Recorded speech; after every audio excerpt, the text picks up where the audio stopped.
La courtière hypothécaire Isabelle Saint-Jacques nous informe sur les ratios d'endettement et les préqualifications.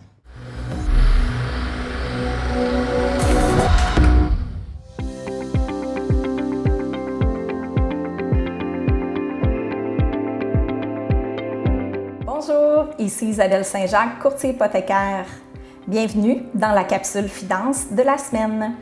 Aujourd'hui, je vais vous parler des ratios d'endettement et des préqualifications. Donc, ça mange quoi ces beaux termes-là?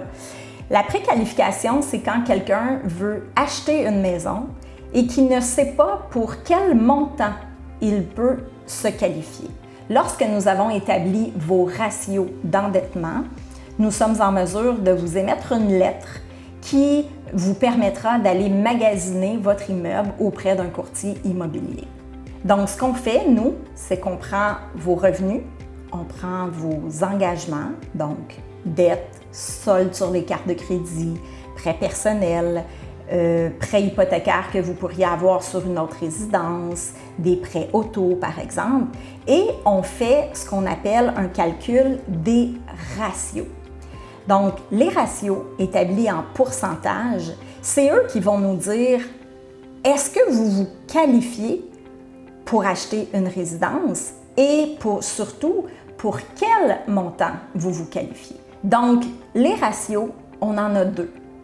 Le premier, qu'on appelle l'ABD, et le ratio où on prend vos revenus et qu'on calcule un pourcentage simplement avec les dépenses de l'immeuble de votre achat.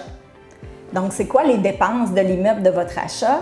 Bien, c'est le paiement hypothécaire, c'est un frais de chauffage et c'est les taxes scolaires et municipales. Donc, ces trois éléments-là, avec le montant de votre revenu, va nous donner le pourcentage de l'ABD. Ce pourcentage-là ne doit pas dépasser 39 % dans le cas d'un prêt assuré ou 28 à 35 % dans le cas d'un prêt conventionnel. Le deuxième ratio, qui est l'ATD, est ce même calcul avec vos revenus, mais avec toutes les dettes totales. Donc, les dettes reliées à l'immeuble, à vos cartes de crédit, aux prêts personnels, aux prêts auto, etc., etc. Certaines autres dettes.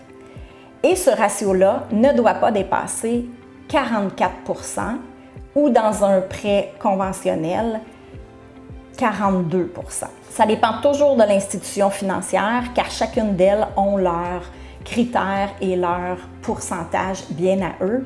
Et évidemment, c'est toujours du cas par cas, donc ça va dépendre de l'ensemble du dossier de crédit du client. Pour plus de détails, contactez un courtier hypothécaire.